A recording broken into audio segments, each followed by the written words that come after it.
আসসালামু আলাইকুম, welcome back to my channel. স্বাগত জানাচ্ছি আমার আজকে আরেকটি নতুন রেসিপি দেখার জন্য। আর আমার আজকের রেসিপি চিকেন চাইনিজ সবজি। আশা করি ভিডিওটি আপনাদের ভালো লাগবে এবং কাজেও আসবে। তো ভিডিওটি না টেনে আশা করব আপনারা সম্পূর্ণ ভিডিওটি দেখবেন। আজকের চাইনিজ সবজির মধ্যে আমি এখানে 4 আইটেমের সবজি নিয়ে নিয়েছি। প্রথমে আমি নিয়ে নিয়েছি পেঁপে। আমি এখানে আধা কেজি পরিমাণ পেঁপে নিয়েছি। এই পেঁপেটাকে আমি পাতলা পাতলা করে কেটে স্লাইস করে নিয়েছি। আর যে যার মতো ইচ্ছা মতো আপনারা সবজি দিতে পারেন। শুধুমাত্র একটি জিনিস লক্ষ্য রাখতে হবে, যে সবজি নিন না কেন প্রত্যেকটা সবজির মাপ কাটা একই রকম হতে হবে। তারপর আমি এখানে নিয়ে নিয়েছি লাল ক্যাপসিকাম। এই ক্যাপসিকামটাও আমি এখানে লম্বা লম্বা করে কেটেছি। তারপর এখানে নিয়েছি সবুজ ক্যাপসিকাম, তাও আমি লম্বা করে কেটেছি। এখানে আমি নিয়ে নিয়েছি গাজর। গাজরটাও আমি পাতলা করে স্লাইস করে শুধু মাঝখান দিয়ে একটি টুকরো করে নিয়েছি এখানে 1 টেবিল চামচ আদা কুচি, 1 টেবিল চামচ রসুন কুচি। তারপর আমি এখানে নিয়ে নিয়েছি একটি মুরগির সম্পূর্ণ বুকের অংশ। এই মুরগিটাকে আমি হাড় ছাড়িয়ে লম্বা লম্বা করে কেটে নিয়েছি।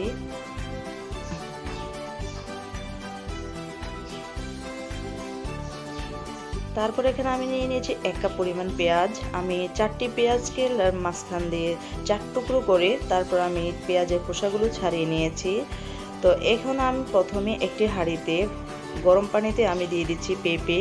আর এই পেঁপেটাকে আমি জাস্ট শুধু বলক ওঠা পর্যন্ত অপেক্ষা করব। এর চাইতে বেশি কিন্তু রাখা যাবে না। তো বলক হয়ে গেছে, এখন আমি পেঁপেটাকে উঠিয়ে নেব। এক এক করে এখন আমি সবগুলো সবজি শুধুমাত্র 2-4 মিনিটের জন্য আমি সেদ্ধ করব। কিছুতে এই সবজিগুলো এখানে বেশি সিদ্ধ করা যাবে না।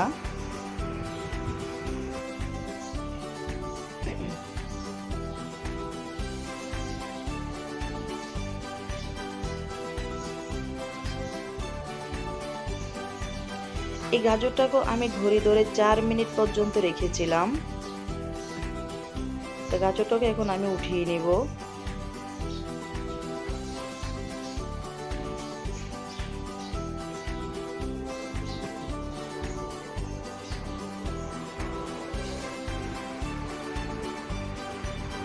এখানে একটি হাঁড়িতে আমি আধা কাপ পরিমাণ তেল দিয়ে দিলাম। দিয়ে দিয়েছি এখন আদা কুচি, রসুন কুচি দিয়ে এখন আমি হালকা একটু ভেজে নেব। আমি লাল করে ভাজবো না, শুধুমাত্র হালকা একটু ভাজবো। এখন আমি দিয়ে দিচ্ছি মুরগির মাংসটা। এখন এই মুরগির মাংসটা দিয়ে আমি হালকা করে একটু ভেজে নেব আদা কুচি, রসুন কুচির সাথে।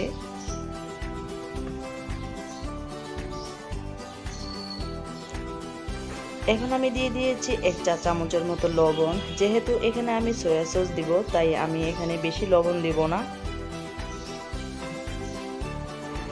এখন এই মাংসটাকে আমি আরও 10 মিনিট রান্না করব। 10 মিনিট রান্না করার পর তারপর আমি বাকি সবগুলি সবজি দিয়ে দিব। মাংস সেদ্ধ হওয়ার 10 মিনিট পর এখন আমি একে একে সবগুলি সবজি এক এক করে দিয়ে দিব।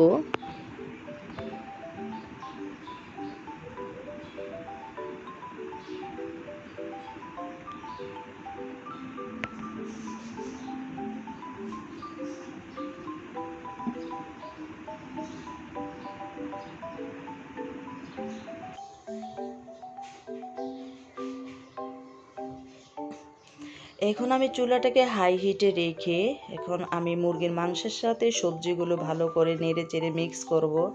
এই পর্যায়ে চুলার আঁচ কিছুতেই কমানো যাবে না। অবশ্যই এই জিনিসটা খেয়াল রেখে তারপর রান্না করতে হবে। আর যে কোনো চাইনিজ রান্নার ক্ষেত্রে চুলা কমিয়ে রান্না করলে রান্নার টেস্ট ভালো হয় না। হাই হিটে রেখে তারপর পুরো রান্না কমপ্লিট করতে হবে।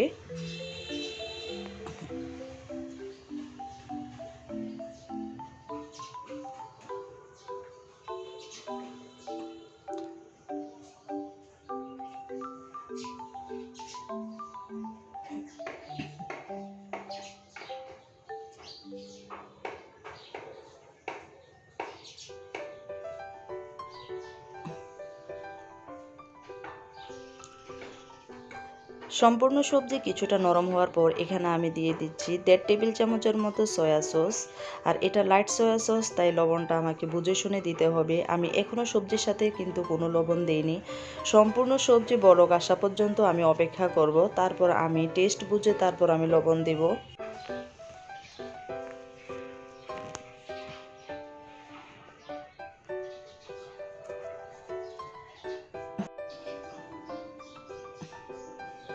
এখন আমি দিয়ে দিচ্ছি সেদ্ধ করা সবজির যে পানিটুকু, সেই পানিটুকু এখন আমি দিয়ে দিয়েছি।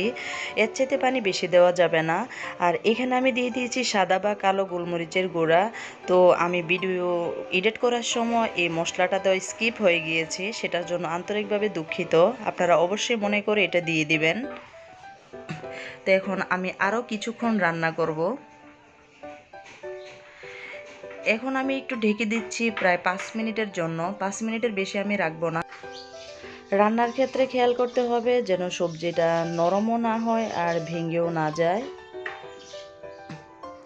তো এ পর্যায়ে আমি ঢাকনাটা সরিয়ে ফেলেছি।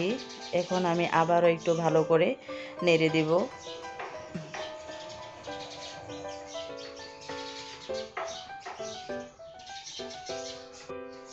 সম্পূর্ণ সবজি বলক উঠে যাওয়ার পর এখন আমি দিয়ে দিব স্বাদ মতো লবণ।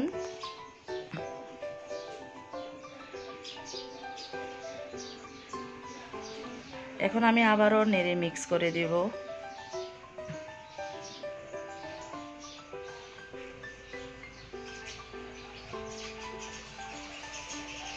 এখন দিয়ে দিব 3 আঙ্গুলের চিমটি, 1 চিমটি টেস্টিং সল্ট। আর এই টেস্টিং সল্টটা সম্পূর্ণই অপশনাল। যারা স্বাস্থ্যসম্মত তারা এটা নাও দিতে পারেন, কিন্তু সবসময় খেলে অবশ্যই ক্ষতি হতে পারে, কিন্তু মাঝে মধ্যে দিলে আমার মনে হয় কোনো সমস্যা নেই। আর যারা না পছন্দ করেন তারা হালকা একটু চিনি দিতে পারেন। আবারও আমি আলতো হাতে আমি সবজিটাকে ভালো করে টেস্টিং সল্টের সাথে মিক্স করে নিচ্ছি। এই পর্যায়ে আমাকে একটু আস্তে ধীরে নাড়াচাড়া দিতে হবে যাতে করে সবজিগুলো ভেঙে না যায়। তো তারপর আমি এখানে 1.5 টেবিল চামচ কর্নফ্লাওয়ার আধা কাপ পানির সাথে গুলিয়ে এখন দিয়ে দিচ্ছি।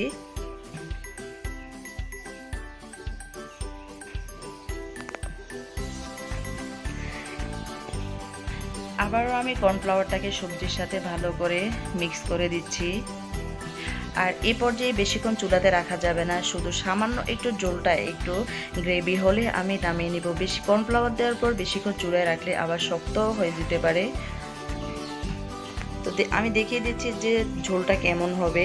ঠিক ঝোলটা এমন ঘন হবে, এর চাইতে বেশি হলে কিন্তু সবজিটা ঠান্ডা হতে হতে আরও শক্ত হয়ে যাবে। আমি একটু কাছ থেকে দেখিয়ে দিচ্ছি, আপনারা দেখে বুঝতে পাচ্ছেন।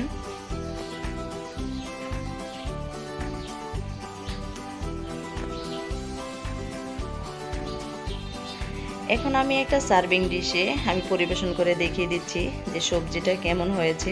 আশা করি আমার এই রেসিপি আপনাদের ভালো লাগবে এবং কাজেও আসবে। দেখলেন তো কত সহজে আমি এই রেসিপিটা করেছি। আশা করি আপনাদের ভালো লাগবে। ভালো লাগলে আমার ভিডিওতে লাইক দিবেন আর কমেন্টস করবেন। আর যারা এখনও আমার চ্যানেলটি সাবস্ক্রাইব করেননি তারা প্লিজ আমার চ্যানেলটি সাবস্ক্রাইব করে ফেলবেন। আজ এ পর্যন্তই, সবাই ভালো থাকবেন। আল্লাহ হাফেজ।